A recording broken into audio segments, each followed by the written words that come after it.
नमस्कार, मैं हूं आशुतोष और आप देख रहे हैं बुंदेली वार्ता। नगर निगम महापौर के लिए 10 लोगों ने अपना नामांकन दाखिल कर दिया है। इन 10 लोगों में से एक नाम डॉक्टर रघुवीर चौधरी का है। डॉक्टर रघुवीर चौधरी को पहले समाजवादी पार्टी ने अपना अधिकृत प्रत्याशी बनाया था, लेकिन कुछ समय बाद ही पूर्व विधायक सतीश जतारिया का टिकट हो गया और डॉक्टर रघुवीर चौधरी का टिकट काट दिया गया। अब रघुवीर चौधरी निर्दलीय चुनावी मैदान में हैं। इनसे जानेंगे क्या कुछ मुद्दे रहने वाले हैं, क्या देख रहे हैं और सामने वाले प्रत्याशियों को कैसे देख रहे हैं। इस सब बातों को लेकर चर्चा करेंगे डॉक्टर रघुवीर चौधरी से। डॉक्टर साहब नमस्कार। जी नमस्कार। क्या लग रहा है, अब पहले सपा ने आपको प्रत्याशी बनाया, फिर क्या कारण रहे कि समाजवादी पार्टी ने फिर पूर्व विधायक सतीश जतारिया पर भरोसा जताया है? मैं आपको बता दूं, समाजवादी पार्टी ने पहले मुझे अधिकृत प्रत्याशी बनाया है और मैं माननीय जी को बहुत बहुत धन्यवाद देना चाहता हूं कि उन्होंने मुझे इस लायक समझा। और मुझे अभी तक पता नहीं चल पाया कि किन कारणों से मेरा टिकट काटा गया है। मैं पार्टी कार्यालय गया, मैंने पता लगाया, सभी से मुलाकात की, तो किसी ने इसका जवाब नहीं दिया कि क्यों मेरा टिकट काटा गया है। लेकिन फिर मैंने सोचा कोई बात नहीं, हम समाजवादी हैं और पार्टी हमारे जैसा निर्णय करेगी वो मान्य होगा। तो इसके बाद फिर हम घर पर आ गए। फिर हम नहीं चाहते थे कि हम पार्टी के विरोध में चुनाव लड़ें, लेकिन समाज के लोगों ने और हमारे जो शुभचिंतक हैं, हमारे साथी हैं, मित्र हैं, दोस्त हैं, सभी ने फ़ोन किया कि डॉक्टर साहब आपको चुनाव लड़ना चाहिए। क्योंकि जितने भी पार्टी दल हैं सभी ने, जो हमारे यहाँ की सीट अनुसूचित जाति वर्ग से है, तो उसमें सभी पार्टियों ने कोरी समाज के प्रत्याशियों को मैदान में उतारा है। हमारे समाज से एक भी प्रत्याशी मैदान में नहीं है। तो सब लोगों ने कहा डॉक्टर साहब आपको मैदान में चाहिए, आपकी स्वच्छ छवि है और आप अच्छे हैं और झांसी का विकास कर सकते हैं, गरीबों की मदद कर सकते हैं, आपसे बेहतर कोई नहीं हो सकता है। तो फिर हमने निर्णय लिया, सभी से बात की है, साथियों से, नेताओं से और जनता से जो हमारे मित्र यार हैं। तो इसके बाद फिर हमने अपना पर्चा नामांकन दाखिल कर दिया है। आप क्या मुद्दे लेकर जा रहे हैं, जनता के बीच क्या बातें रहेंगी, कैसे जनता को समझाएंगे? पहली बात तो मैं बता दूं कि अगर झांसी की जनता ने मुझे आशीर्वाद दिया तो झांसी को तो पहले मैं ऐसा बनाऊंगा जो यहाँ पे मानक बनाया कि हमारी ये झांसी स्मार्ट सिटी है। स्मार्ट सिटी झांसी है, लेकिन मुझे कहीं से नहीं दिखती स्मार्ट सिटी है। झांसी को स्मार्ट सिटी अगर बनाना तो इंदौर की तरह बनाइए, जो एक नामी सिटी के नाम से जानी जाती है। इस तरह से हम काम करना चाहते हैं, गरीबों की मदद करना चाहते हैं। अंदर की जो सड़कें हैं, नालियां हैं, उनको बेहतर बनाना चाहते हैं। और जो पानी की समस्या झांसी के अंदर, उसको बिल्कुल 100% घर घर में नल की व्यवस्था करेंगे। हाउस टैक्स फ्री करने का काम करेंगे। ये हमारी मेन मुख्य योजनाएं रहेंगी और युवाओं को आगे बढ़ाने का काम करेंगे, क्योंकि आज युवा पीढ़ी बेरोज़गारी की दलदल में फंसी हुई है। इस बेरोज़गारी से निकालने के लिए युवाओं के लिए हमें कुछ कदम उठाने पड़ेंगे। नगर निगम से कैसे संभव है इतने सारे रोजगार? नगर निगम से ये चीज़ें इतनी संभव कैसे हैं, इसके बारे में बता देता हूँ कि नगर निगम एक अपने आप में एक खुद की एक मेन बॉडी होती है। तो हम चाहते हैं कि जो यहाँ पे युवा हैं, जो बेरोज़गार हैं, हमारी सरकारों ने कुछ नियम बनाए हैं कि 10 लाख तक का लोन आप बिना किसी गारंटी के युवाओं को दे सकते हैं। हम ऐसे युवा चुनेंगे जिन्हें वाकई में व्यापार में रुचि है, आगे बढ़ने की रुचि है। तो ऐसे लोगों को हम कहीं ना कहीं किसी प्रकार की मदद करके, लोन दिला के उन्हें बिजनेस में स्थापित करेंगे, नौकरियों में स्थापित करेंगे। झांसी में जितनी भी नगर निगम के अंदर जो भर्तियां हैं, तो हम उसमें पूरी कोशिश करेंगे झांसी के लोगों को ही रखा जाए। हमने देखा जो पिछली नगर निगम के मेयर थे यहाँ पे, उन्होंने पूरी बाहरी कंपनियों को हायर करके रखा था। नोएडा की कंपनियां थी, दिल्ली की कंपनियां थी, सब काम उन्हीं के पास था। अगर वो टेक्नोलॉजी चाहिए, वो संसाधन चाहिए, तो वही लोग रखने पड़ेंगे जो स्पेशलिस्ट हैं। मैं आपको बता दूं, झांसी कहीं से कमज़ोर नहीं है, यहाँ के लोग कमज़ोर नहीं हैं, यहाँ के लोगों में किसी प्रकार की प्रॉब्लम नहीं है। तो मैं आपको बता दूं कि अगर यहाँ की बिजनेसमैन को काम दिया जाए, यहाँ के ठेकेदारों को काम दिया जाए, तो वो भी ये काम कर सकते हैं। ऐसी कौन सी टेक्नोलॉजी है कि जो वहाँ के लोग नहीं कर सकते हैं। अगर मैं यहाँ से मेयर बनता हूँ तो यहाँ का चाहे 1 रुपये का काम हो, चाहे 1 करोड़ का काम हो, चाहे 100 करोड़ का काम हो, यहाँ के ठेकेदारों और यहाँ की जनताओं को और यहाँ के युवाओं को मिलेगा। ये मेरी मेन प्राथमिकता रहेगी और बुंदेलखंड के लोगों के लिए रहेगी। और यहाँ पे कोई बाहरी व्यक्ति, बाहरी कंपनी हमारी ये काम नहीं करेगी।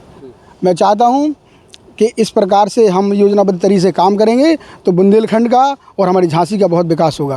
भारतीय जनता पार्टी ने भी अपना प्रत्याशी मैदान में उतार दिया है, क्या कहेंगे?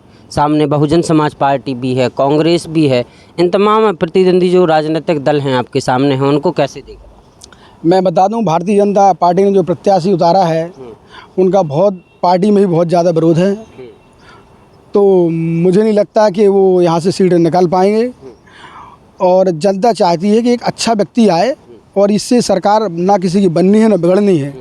ये लोकल चुनाव होते हैं और जनता लोकल चुनाव में लोकल व्यक्ति को देखती है, कौन व्यक्ति बेहतर है, ईमानदार है, सज्जन है और कोई गुंडागर्दी वाला ना हो। ऐसे व्यक्ति को यहाँ की जनता पसंद करती है। यहाँ की जनता बहुत समझदार है, झांसी की जनता पढ़ी लिखी जनता है झांसी की।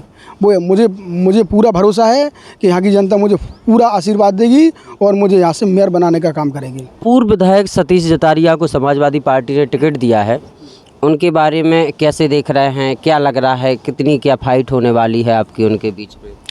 क्योंकि उसी पार्टी में आप रहे हैं, आपको भी टिकट पहले मिल चुका, फिर कैंसिल हो गया किन्हीं कारणों से। उनके सामने कैसे, उनमें आप में कैसी टक्कर है? मैं आपको बता दूं, मैं भी अभी समाजवादी पार्टी में हूं और रहूंगा। माननीय सतीश जतारिया के बारे में बता देता हूं कि उनका समाज ही उन्हीं के साथ नहीं है तो वोट क्या उन्हें मिलेगा? ठीक है ना। तो पहले जाकर उनका सर्वे कराइए, उनको कितना वोट मिलेगा कितना नहीं मिलेगा वो तो जनता बता देगी। मैं इस पर टीका टिप्पणी नहीं करूँगा। वो मैदान में आए हैं, हम भी मैदान में आएंगे। देखना है जोर बाजी और कातिल किस्म में कितना दम है, तो ये मैदान में आने के बाद पता चलेगा। बसपा है, आपने भी मैदान में उतारा नरेश वर्मा जी को। बसपा से शायद कोई भगवान दास फुले जी हैं, बीडी फुले जी हैं, वो भी कोरी समाज के आते हैं। तो मैं उनको बारे में ज़्यादा नहीं जानता हूँ। मैंने सुना था कि वो कहीं जॉब करते थे और वो अचानक से राजनीति में आए हैं। और राजनीति में आने के पहले समाज की सेवा करनी पड़ती है, समाज का ध्यान रखना पड़ता है, लोगों की मदद करनी पड़ती है, तभी समाज में सफलता मिलती है। एकदम से राजनीति में आए, हम चुनाव लड़ जाएँ तो नहीं जीत सकते हैं। समाज पहले देखती है, एब्जॉर्व करती है ये व्यक्ति किस लायक है। तो मैं तो कहता हूँ जनता जिसको सपोर्ट करे, अगर जनता मुझे आशीर्वाद देना चाहती है और दे, और मैं उनकी हर कामयाबी के लिए और उनकी हर सफलता के लिए और उनके साथ हमेशा खड़ा रहूँगा। और झांसी की जनता जो आदेश करी वो मान्य होगा और झांसी की जनता को मैं कभी निराश नहीं करूँगा। मेरा झांसी की जनता से मेरी ये अपील है। डॉक्टर साहब, राजनीति की शुरुआत कहाँ से होती है? आप पेशे से आप डॉक्टरी लाइन में हैं, फिर राजनीति की तरफ मोड़ आता है, ये कहाँ से? सपा का भौकाल देख के या फॉर्चूनर गाड़ी जो नेता का वो काफिला चलता है वो देख के? क्या लगा, कहाँ से अपनी अपनी सोच होती है कि अब हमें राजनीति में जाना है? शुरुआत कहाँ से हुई? मैं आपको बता दूं 2002 की बात है। हाँ, हम एक कॉलेज में, इंटर कॉलेज में पढ़ते थे। तो वहाँ पर समाजवादी सरकार थी, माननीय मुलायम सिंह जी मुख्यमंत्री थे 2002 में, 2004 में। तो उस समय माननीय मुलायम सिंह यादव जी ने एक जियो निकाला कि कोई भी प्राइवेट कॉलेज छात्रों से डोनेशन न ले। तो उस समय हमने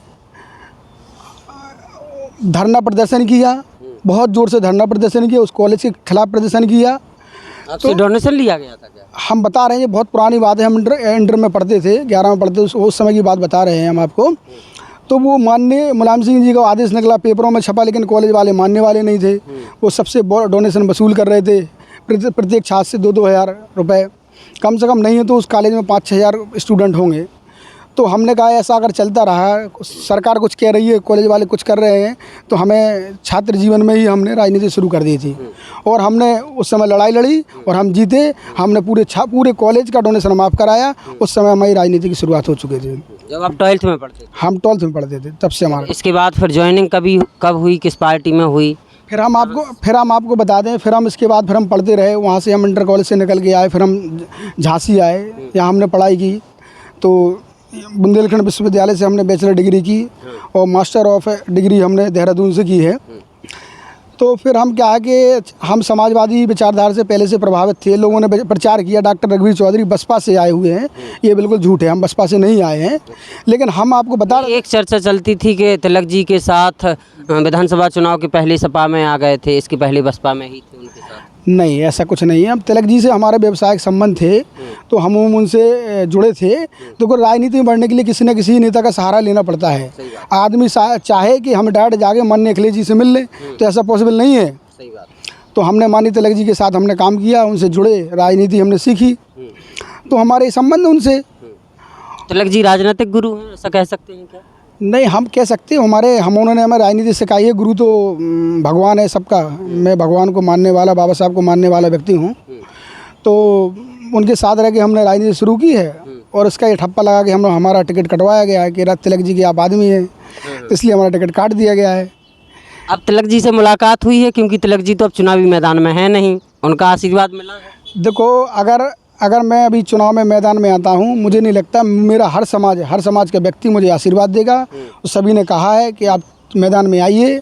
सभी नेताओं ने कहा कि तुम लड़ सकते हो, तुम्हारी झांसी में डिमांड है, लोग चाहते हैं तुम्हें, तो हम मैदान में आए हुए हैं। बहुत बहुत धन्यवाद। ये थे हमारे साथ डॉक्टर रघुवीर चौधरी, जो अभी भी कहीं ना कहीं समाजवादी पार्टी विचारधारा से जुड़े हुए हैं। हालांकि इन्होंने समाजवादी पार्टी के अधिकृत प्रत्याशी के खिलाफ अपना नामांकन दाखिल कर दिया है, लेकिन इनका कहना ये है कि यह किसी के विरोध में नहीं, बल्कि झांसी को बेहतर बनाने के लिए चुनावी मैदान में उतरे हैं, और झांसी को कहीं ना कहीं एक बेहतर दिशा, बड़े इंदौर की तरह है, जो बड़े बड़े महानगर हैं उनकी तर्ज पर झांसी को बनाना इनका ध्येय है।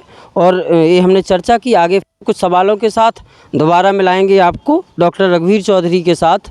और यदि आपके पास भी कोई सवाल है जो आप पूछना चाहते हैं डॉक्टर रघुवीर चौधरी से, या उन तमाम दावेदारों से जो आज चुनावी मैदान में, तो आप बुंदेली वार्ता के इस पेज पे, जिस भी माध्यम से आप इस वीडियो को देख रहे हैं, वहाँ नीचे कमेंट करके आप उन प्रत्याशी से सवाल अपना भेज सकते हैं। हम अगले सेशन में जब उनसे दोबारा मुलाकात करेंगे तो कोशिश करेंगे कि आपका सवाल भी उसमें शामिल हो, ताकि आम जन के जो सवाल हैं, जो पूछना चाहती है आम जनता, वो भी हम बुंदेली वार्ता के इंटरव्यूज़ में जब हम उनसे बात करते हैं तो उन्हें शामिल करें। धन्यवाद।